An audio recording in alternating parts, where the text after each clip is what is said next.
ẹ máa pé súnà ló lè ṣe o. Súnà ló lè ṣe. ẹ máa pé súnà ló lè ṣe. ni pé tá a bá wo àwọn ìṣẹ̀lẹ̀ kan tí ń ṣẹlẹ̀ ńlùú wa láwọn ìṣẹ̀lẹ̀ tó ṣe pé ó wà gọ́ríìbù ó ṣàjòjì sí wa tí kì í sábà ṣẹlẹ̀ kódà láwọn àsìkò tó ṣe ń pé bóyá súnà ò tí ì kálẹ̀ tó yìí so bí irú àwọn ìṣẹ̀lẹ̀ wo kákọ̀ rí èèyàn kan kó lóun torí òun ṣe mùsùlùmí àwọn tí wọ́n ń ṣẹ̀sìn ẹbọ kó lóun mú kùránì ó sún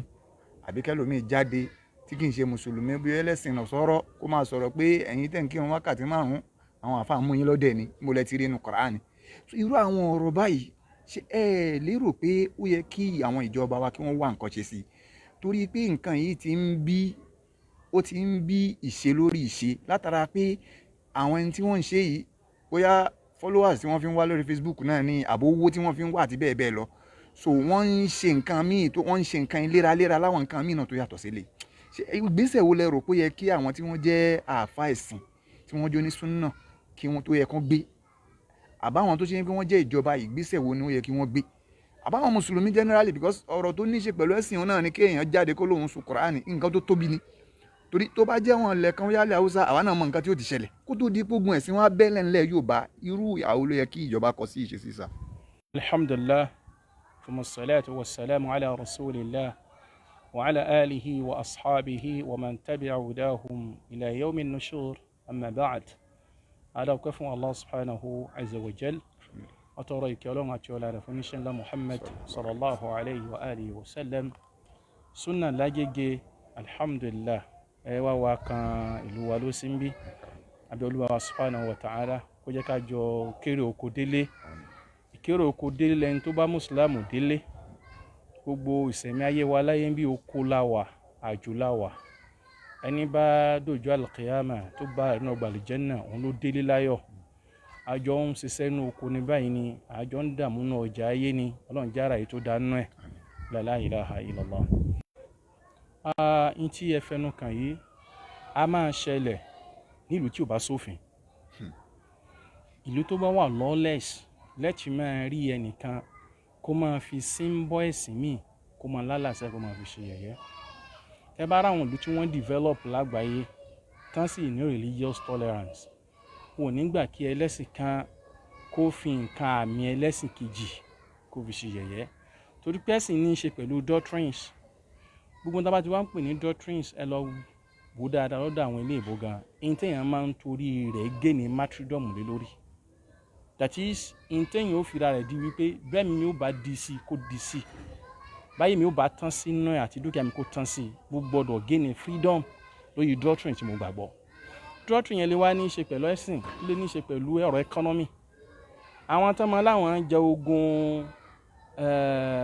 ogun colonialism ṣé bí wọ́n fẹ̀mí ara wọn dì ní pé aláàfẹ́ jẹ́rú mọ́sẹ́ afẹ́ jọmọ ẹ̀dá èèyàn tí ó ní freedom ara ẹ̀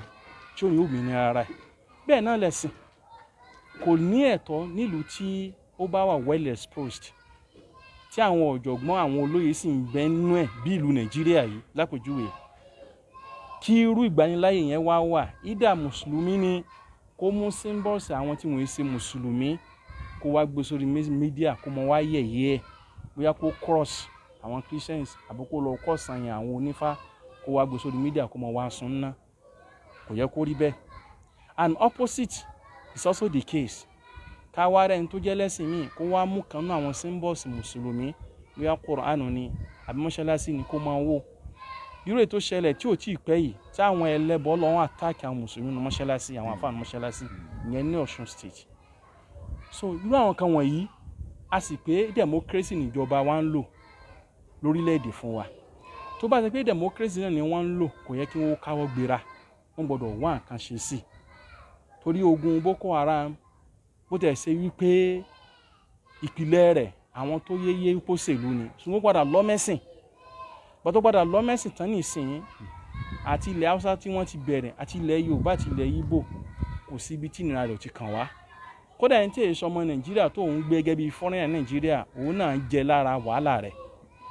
so gbogbo tó bá ti lọ́mẹ́sìn ó yẹ káwọn ìjọba wa kún fún ní a very cogent attention pàápàá jùlọ àwa tí wọ́n jẹ́ mùsùlùmí nínú àwọn olórí wa tán ń bẹ nínú àwọn tí wọ́n ń darí ó yẹ kí wọ́n lè pe àwọn ìjọba àpapọ̀ sí pé àwa wà ń bí bá a ṣe represent àwọn èèyàn wa láti senatorial district wa bẹ́ẹ̀ náà lè à represent àwọn ẹlẹ́sìn wa náà kí wọ́n má jẹ́ kí rúgbàláyè yẹn wá fẹ́lẹ́sìn kan lórí ẹlẹ́sìn mi pàápàá jùlọ yín tẹ́ jẹ́ muslim politicians tó bá ṣe wípé àwọn kan nu yín ti ń pariwo pé òfin Ọlọ́run náà làwọn bá lọ́bẹ̀ fẹ́ lọ lò ẹ̀sìn ló gbà wọ́n lọ́bẹ̀ eléyìí fẹ́ tú àṣírí wípé ẹ̀sìn kẹ́ bá lọ́bẹ̀ o tó bá yẹ pé lóòótọ́ ẹ̀sìn lẹ́ bá lọ́bẹ̀ ó yẹ ká ti rí bíìlì kan tí ẹ ti ṣètò kí wọ́n pass kí ṣe lórí mùsùlùmí nìkan because bí àwọn south wa bí wọ́n ṣe ṣàlàyé nísìnyí tó bá jẹ́ pé north ni ẹ mọ̀rú wàhálà tó ti ṣẹlẹ̀ torí pé north ò ní gbàgbàkúgbà láyè débi ẹ̀sìn wọn láyéláyé èyí tó ṣẹlẹ̀ ní last year ní ìsìn ọmọ tó sọ ìsọkúsọ nípa náà mọ̀ sálám ẹ wo tí àwọn haúsá yẹn ṣe kò sẹ́ni tí ò rí pórí ó wà barbaric ó kù díẹ̀ káàtó ní tó burú ni tí wọ́n sọ lókùn pátán tó sọ níná ṣùgbọ́n ogbólóhùn tó ọ́tà tó fa irú ìwà burúkú yẹn ó kéré nínú àwọn èèyàn tí wọ́n address ẹ̀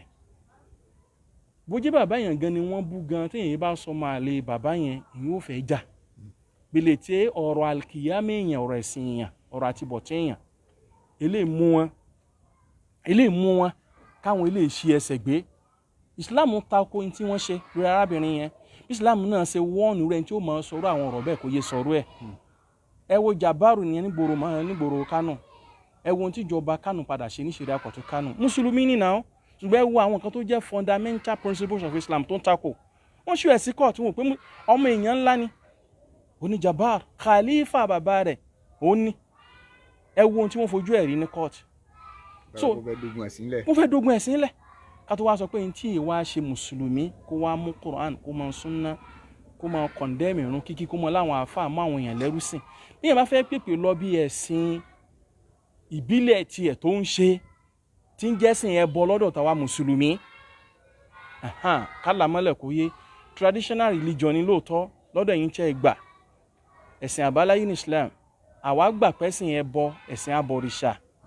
nírú àwọn ẹ̀sìn yẹn ṣùgbọ́n yín gbà pé ẹ̀sìn tiyín náà dáa ẹ preach lórí ẹ̀sìn tiyín láì ní máa àtàkì ẹ̀sìn mi ìbèrè tí bẹ́ẹ̀ wàá mú Quran àbẹ́ mú Bible lápèjúwe náà tó bá jẹ́ ti Christian náà láti máa bọ̀nà ẹ̀ tó bá jẹ́ mùsùlùmí kan ló bá lọ mú Bible tó wá súná ní mídíà àmọ́rú wàhálà tó ti ṣẹlẹ̀ nílẹ̀ Yorùbá so ìyẹn jẹ́ àkíyèsí tàwọn ìjọba ṣe wá náà wà fà súnà gẹ́gẹ́ bọ́lá wọn sì gbé wọn kalẹ̀ tí wọ́n ní wípé al-akhudhu bi aydi al-'ammati ila ma yahummuhum min al-umuri al-hamma kán mú ọwọ́ àwọn mùsùlùmí lápapọ̀ kán mú lọ bí tọ́lọ̀ ló kàn wọ́n nú àlámọ̀rí tó pàtàkì ó náà kí wọ́n má dákẹ́ kí dáwà tawhid dáwà àkídà kó sì máa lọ torí pé irú nǹkan tí arákùnrin yẹn dánwò yẹn yóò máa dá àwọn ròyìnròyìn kọ̀ọ̀kan iyèméjì kọ̀ọ̀kan sínú ẹ̀mí kò mọ̀ọ́ká mùsùlùmí pàápàá jùlọ mùsùlùmí tó bá ṣe wípé ó ti fall sọ́wọ́ àwọn àáfàá ajẹgúdújẹrá àwòdìjẹun èpè sanra àwọn afọ́n jálàbí irú ọ̀rọ̀ tẹ́ni yẹn sọ yẹn yóò mọ̀ jẹ́ kẹ́ni yẹn mọ̀ rí wípé yes slavery ní lóòótọ́ enslavement ni mo kó sọ́wọ́ àfáwọn jálàbí kan jò ní ó gbá mi lára ó tún gbá mi lówó ìṣù Islam gan forgery gan Islam irú ẹni ò ní fẹ́ dó nínú ẹ̀sìn yẹn mọ́ so àwọn àfáà súnà wọn ò gbọ́dọ̀ kẹtẹ̀tì wọn ò gbọ́dọ̀ kágara ká máa expose aburú àwọn àfáà òpùrọ́ àwọn aláwo àfáà tí wọ́n ń sáfà òdodo so eléyìí lọ́wọ́ bá gbéra wọn ò lẹ́tọ̀ọ́ nínú abẹ́ òfin ẹ̀sìn ìyá generality mu mọ̀ ní àbá àwọn àfáà náà ni ká ní bóyá irú ẹni tí ó ń ṣerú nǹkan yẹn ẹja kókúta ká lọ lé ẹ̀ ká lọ mọ ilẹ̀ lóko ẹja sunlẹ̀ torí pé ó sun Quran ara Islam takò yányán àwọn tí wọ́n jẹ́ ìjọba àwọn aláṣẹ wa àwọn náà lámọ̀ plead sí báyìí ẹ dákun wọ́n ní kìnnìkan ní síwájú ogun kìnnìkan ní síwájú ọ̀tẹ̀ ká gbìyànjú kí wọ́n paná irú ẹ̀ Allahu alam. lábẹ́ ọ̀rọ̀ yín tí n bá gbọ́ yín lábẹ́ àlàyé tẹ́ ṣe ń sìn ẹni wípé irú àwọn ṣe sí báyìí ó lè jẹ́ nǹkan tó ṣe wípé àwọn èèyàn máa rí ẹ̀sìn Islam lẹ́sìn fọ́dìrì lẹ́sìn tó ṣe wípé kì í ṣẹ̀sìn látara irú ṣe sí báyìí ǹjẹ́ tá a bá wá rá wọn tí wọ́n jẹ́ pé à ń fojú ẹ̀sìn Islam náà wò pa àwọn àáfàá tí wọ́n ń pèpè sẹ́sìn tí wọ́n bá lọ ń bárò àwọn èèyàn báyìí ṣe níbàáṣe pé ẹ̀sìn ò sọ pé ká báyàn kan jà àbí ẹ̀sìn ò fàjà ìkan náà ni gbogbo wa tí wọ́n ń rò pọ̀ mọ́rọ̀ àwọn ẹni báyìí ǹjẹ́ eléyìí náà ò lè máa bí káwọn èèyàn máa gbàtàn jẹ gbẹ́tọ̀ ìkan náà kúkú ní gbogbo wa ṣé irú eléyìí náà ṣé kò lè máa bí aburú fẹ́ sísà. ṣé mọ̀ pé kí Allah subhanahu wa ta'ala kó ṣàánú wa ni bí òótọ́ bá ń bẹ nínú ìsẹ̀mí Yorùbá nípìnlẹ̀ láwọn àgbà kan kò sí mọ́ nísìnyí Yorùbá táwa mọ̀ láṣà Yorùbá nípìnlẹ̀ tí wọn ò bá ní gbà ti èèyàn wọn ò gbà ti èèyàn tó bá sì fẹ́ kórìíra èèyàn ó láwọn ìṣesí kọ̀ọ̀kan wọ́n lè mọ́ wà confrontational Yorùbá ìṣe wà confrontational ṣùgbọ́n stylishly yóò láwọn ọ̀nà tí ó fi máa dì pẹ̀lú èyí tí èyí fi mọ̀ pé ní yìí kò gbà tèmi mọ́ so ìwà àbòsí òṣèlú take and give irú ìṣesí bẹ́ẹ̀ pọ̀ lára àwọn àáfàá tó ń pè láfa mùsùlùmí ilẹ̀ Yorùbá tàbá lè generalize gbogbo àáfàá ní Nàìjíríà so àwọn àáfàá tó ṣe pé wọ́n ń ta àlìkìyámà wọn fi ń rayé ni bó lè yàn ṣe lè mú Quran kó sunna Quran yẹn gẹ́gẹ́ òun náà ni omi ìṣẹ́lẹ̀ ru ẹ̀sìn Islam ìpìlẹ̀ ẹ̀sìn wa nìyẹn bí yóò bá ti mú mi Quran tí ò mi mú sunna náà sálàm kí ẹ ṣe mùsùlùmí nǹkan gẹ́gẹ́ la fi ń jẹ́ àfà ẹ̀ wá rẹ̀ ń tó gbógun tì í ìgbésẹ̀ tó yẹ kí ẹ gbé ni wípé wá jẹ́ ká debate wá kí ni tó rú ẹ lójú ní ẹ̀sìn tàwa mùsùlùmí tó ń dá sí ni tí ó kàn ẹ́ tó fi ń sun Quran tó bá ṣe pé ìdíje tí wọ́n dìde ní ìdíje wípé we are friends àwa friendly àwa ẹ̀ sọ̀tá rẹ kódà ẹ̀ sọ̀tá rẹ tó bá tún ní ìdásísáǹsì wa tún pè wá eléyìí a lè rẹni tí ó sọ wípé ń bẹ nínú àwọn kèfèrí lójú ayé náà sallam tó gbógun ti ànábì tá ànábì sì bá lò bẹ́ẹ̀ àwa yìí ṣe àná Muhammad sallam torí pé àrí wáyò ànábì gba wáyò àkọ́kọ́ nìyẹn ìkejì ni wípé kìí ṣe general principle tá a fi ń bá gbogbo ẹni tó bá jọ́ta Islam lò ń bẹ ẹnu wọn téèyàn bá rí i pé yín tó ṣe níwà yìí kìí ṣe wípé bóyá ìtara àbí ìbínú ibi tó yé mọ́ ló fi ṣe irú ẹni yà lè súnmọ́ kìí ṣe bóyá àtàkẹ́ arákùnrin wa tó pé àmọ́ gbàbẹ̀ gan tó ṣe dáwà Islam fún ni àmọ́ tó ṣe wípé out of hatred aggressiveness tó wà lára against Islam àti mùsùlùmí ló fi ṣerú ẹ̀ kìí ṣẹni tí àtúnwá máa bá rìnrìn wípé yín tó ṣe náà ò fi gbogbo ara burú bẹ́ẹ̀ tá a bá rí kan nínú àfàlẹ̀ Yorùbá tó ń dùndùn pé ọkùnrin tó sun Kùránì ná yín tó ṣe ò burú òun àti ẹ̀kẹ́kẹ́ náà ni wọ́n nú ẹ̀sìn ṣé kìí ṣe wípé àbí ńgbà yẹn àwọn eléyìí wọ́n excommunicate yẹn kó ní Islam wọ́n ń pàwọn yẹn kèfèrí tí kèfèrí bá fi lè sun Kùránì ná tá tún wá rí àfà tí ń pe láfa ẹ̀sìn Islam tó tún wá nírú ẹni ọ̀rẹ́ tó ní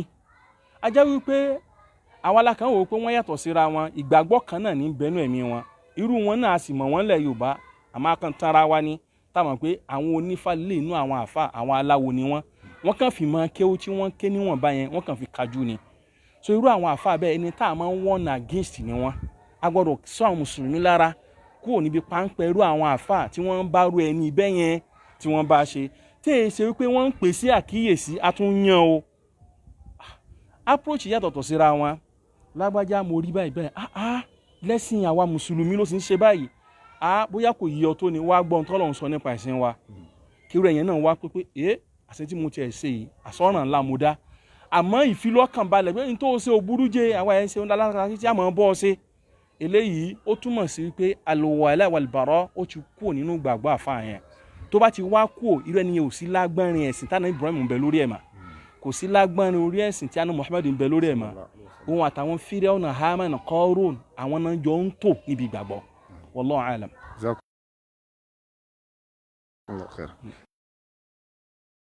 ẹ máa pé sunna ló lè ṣe o. Sunna ló lè ṣe. ẹ máa pé